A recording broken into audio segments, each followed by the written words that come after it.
석유 한 방울이 세계 경제의 숨통을 쥐고 있던 시대. 그 숨통의 위치가 바로 호르무즈 해협입니다. 전 세계 해상 원유 물량의 20%가 통과하는 그 좁은 바닷길이 지금 미국 구축함과 이란 기뢰 사이에서 진짜 전쟁의 무게를 버티고 있거든요. 트럼프는 거기에 군함을 밀어넣었습니다. 휴전 협정이 겨우 실오라기처럼 이어지는 상황에서, 이란이 아직 치우지도 않은 기뢰가 바다에 떠다니는 상황에서요. 이 결정이 단순한 군사적 허세로 끝날지, 아니면 전 세계 에너지 판도를 뒤흔드는 시발점이 될지, 그 분기점에서 움직이는 돈의 흐름을 읽어드리겠습니다.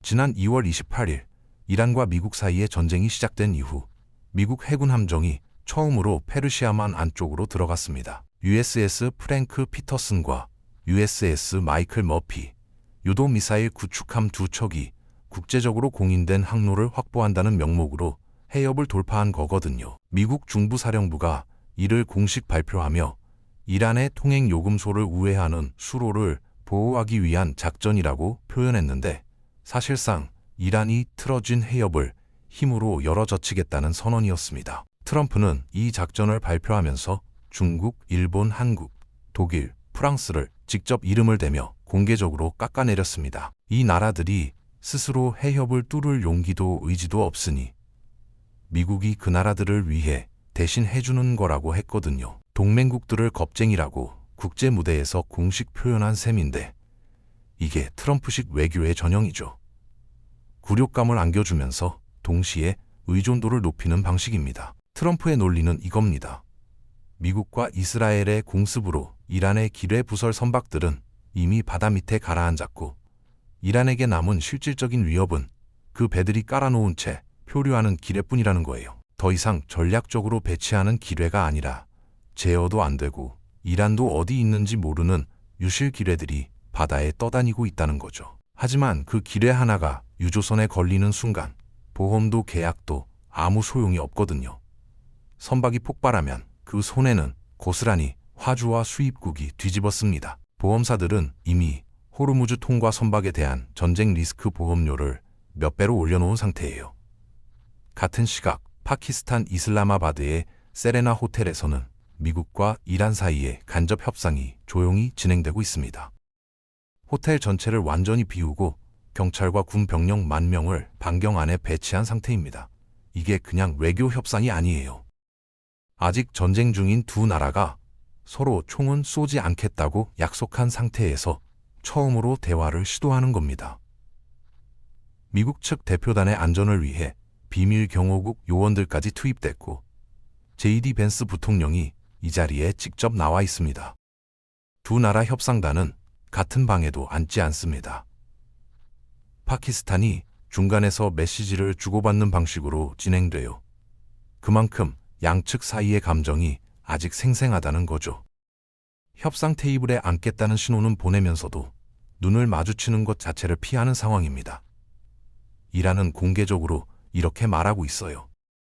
호르무즈 통제권은 절대 협상 대상이 아니고 레바논을 포함한 모든 전선에서 포괄적 휴전이 선행되어야만 진짜 대화가 가능하다고요. 미국과 이스라엘은 그 조건을 즉각 거절했습니다.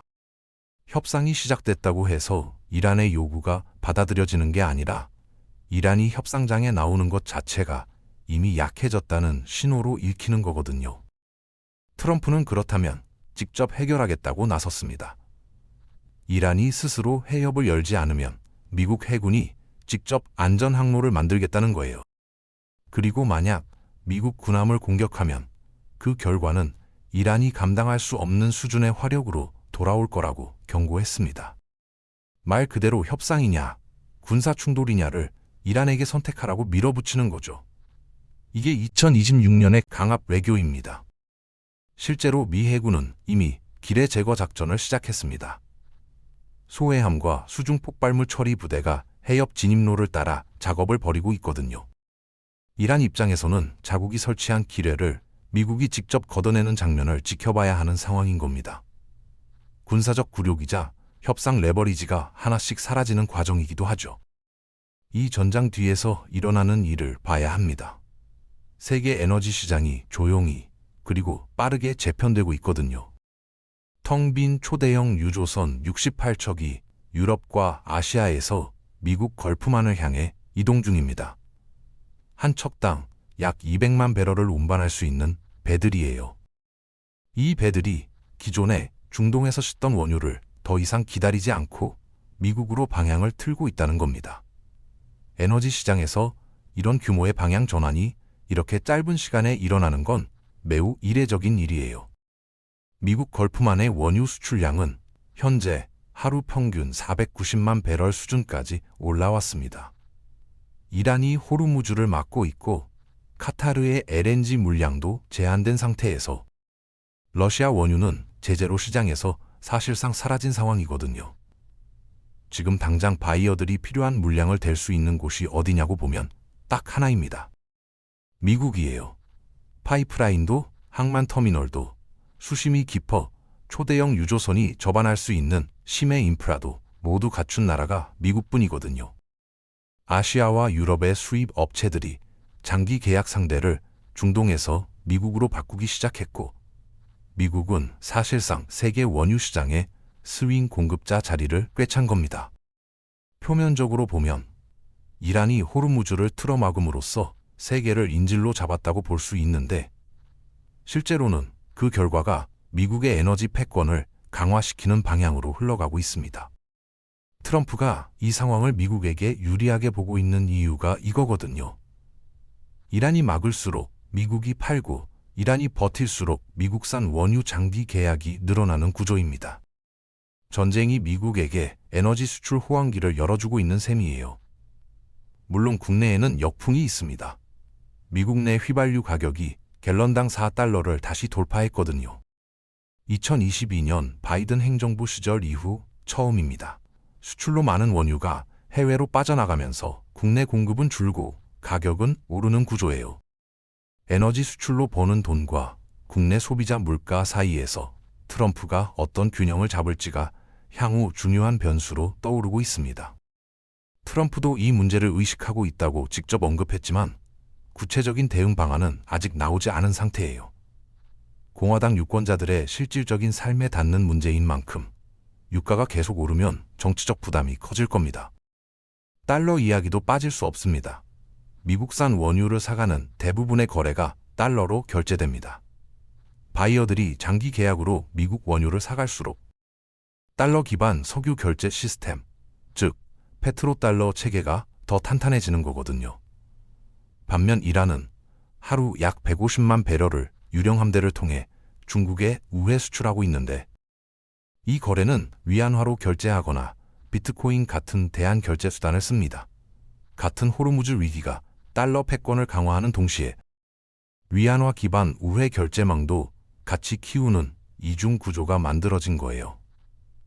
아이러니하지만 이게 지금 실제로 벌어지고 있는 일입니다. 결국 이 전쟁은 원유만의 싸움이 아니라 원유를 어떤 통화로 결제하느냐를 둘러싼 통화 패권 싸움이기도 합니다. 달러 진영과 위안화 진영이 호르무즈라는 하나의 좁은 해협을 두고 각자의 결제 생태계를 넓혀가고 있는 거거든요. 이 구도가 장기화될수록 세계 에너지 결제 시스템은 둘로 쪼개질 가능성이 높아집니다. 미국이 준비하고 있는 플랜 B는 봉쇄입니다. 협상이 실패로 끝날 경우 호르무즈 해협의 입구, 즉 오만만에서 미국 해군이 진입과 탈출 모두를 틀어막는 방안이에요. 이란이 해협 안에서 내부를 막고 있다면 미국은 해협 밖에서 외부를 막겠다는 거죠. 이렇게 되면 이란산 원유를 사가는 중국도, 이란을 지원하는 자금도 전부 차단됩니다. 이란이 지금 중국의 원유 대금으로 버티고 있는 만큼 이 봉쇄가 현실화되면 이란 정권에게는 마지막 수입원이 끊기는 겁니다. 군사 타격 없이도 이란의 재정을 질식시킬 수 있는 방법이 생기는 거거든요. 트럼프 안보팀 소식통에 따르면 이 봉쇄 카드는 3단계 시나리오 중 2번째에 해당합니다. 첫 번째는 협상 타결, 두 번째는 봉쇄를 통한 압박, 세 번째는 추가 군사 타격이에요. 지금 미국이 추가 자산을 이 지역에 파견하고 있는 이유가 바로 이 단계를 위한 군사적 준비라는 거거든요. 협상이 진행되는 동안에도 군사 옵션은 계속 테이블 위에 올려져 있습니다. 이란이 그 압박을 느끼고 있다는 게 이 협상이 단순한 외교 쇼가 아닌 이유입니다. 봉쇄가 실행되면 호르무즈를 오가는 모든 선박은 이란의 허가가 아니라 미국의 허가를 받아야 하는 상황이 됩니다. 사실상 해협 통제권이 이란에서 미국으로 넘어오는 거죠. 이란 내부 상황을 보면 미국 측은 이미 변화의 신호를 감지하고 있다고 말합니다. 2월 이후 폭격으로 이란의 현금 흐름은 크게 줄었어요. 러시아에 드론을 팔지도 못하고 중국의 원유 수출도 막혔고 헤즈볼라나 후티 반군에게 자금을 보내는 것도 어려워진 상황이거든요. 이란의 프록시 네트워크 자체가 돈줄이 막혀 흔들리고 있는 겁니다. 이제는 이란 일반 국민만이 아니라 체제를 지탱하는 엘리트 계층도 현금이 부족해지기 시작했다는 정보가 흘러나오고 있어요. 이것이 이란 혁명 수비대 IRGC가 지금 가장 예민하게 반응하는 부분이고 협상에서 더 유연해질 수 있는 이유이기도 합니다. 협상 테이블에 미국이 내보낸 진용을 보면 JD 벤스 부통령, 제러드 쿠슈너, 외교 특사, 스티브 위트코프가 함께하고 있습니다. 트럼프가 배치할 수 있는 협상팀 중 가장 강한 조합이에요. 그리고 미국 측 관계자들은 지금 이란이 과거보다 훨씬 현실적인 조건으로 대화에 응하려는 신호를 보내고 있다고 조심스럽게 낙관하고 있습니다. 무너진 이란이 허세를 내세우면서도 뒤에서는 출구를 찾고 있다는 거거든요. 1단계 협상 타결 가능성은 여전히 살아있습니다. 한국의 관점에서 이 상황을 봐야 합니다. 한국은 중동 원유 의존도가 아직 70% 가까이 됩니다. 호르무즈가 막히면 대체 공급선을 구해야 하는데 지금 그 자리를 채울 수 있는 게 미국산 원유입니다. 수입 단가는 올라가고 달러 강세에 원화 가치는 떨어지고 수입 물가가 연쇄적으로 오르는 구조예요. 에너지를 대부분 수입에 의존하는 한국 경제에게 이 전쟁은 남의 나라 이야기가 아닌 거죠. 특히 미국이 봉쇄 카드를 꺼내는 순간 이란산 원유로 돌아가는 중국 공장들이 멈추면 한국의 대중 수출에도 파장이 오고 우리 기업들의 공급망도 흔들리게 됩니다. 여기에 한 가지를 더 봐야 합니다. 한국은 호르무즈를 통과하는 LNG도 상당량 수입하고 있거든요. 카타르산 LNG가 이미 제한된 상황에서 호르무즈가 완전히 봉쇄되면 겨울철 난방과 발전소 연료 확보 문제도 동시에 터질 수 있습니다. 에너지 위기가 단순히 유가 상승으로 끝나지 않고 공급 자체가 막히는 상황으로 번질 수 있다는 거죠. 트럼프는 지금 이 판에서 군사 압박, 외교 협상, 에너지 시장 장악이라는 세 축을 동시에 돌리고 있습니다. 어느 하나만 따로 떼어놓으면 그림이 보이지 않아요. 전쟁이 길어질수록 미국 에너지 수출은 늘고 달러 결제망은 단단해지고 이란은 쪼그라드는 구조가 계속됩니다. 반면 한국처럼 에너지를 수입하는 나라는 그 비용을 고스란히 감당해야 하고요. 트럼프가 이 판에서 이기든 지든 그 대가를 치르는 건 결국 기름값 고지서를 받아드는 우리 같은 나라들이라는 게 냉정한 현실입니다. 이 전쟁이 협상으로 마무리되든 봉쇄로 이어지든 한국의 에너지 전략과 환율 그리고 물가에 미칠 충격을 지금 우리는 얼마나 실감하며 대비하고 있을까요? 이 영상이 여러분의 자산을 지키는 작은 이정표가 되었길 바랍니다. 오늘도 경제를 읽으며 자산을 키우는 하루 되시면 좋겠습니다. 구독과 좋아요는 영상 제작에 큰 힘이 됩니다. 감사합니다.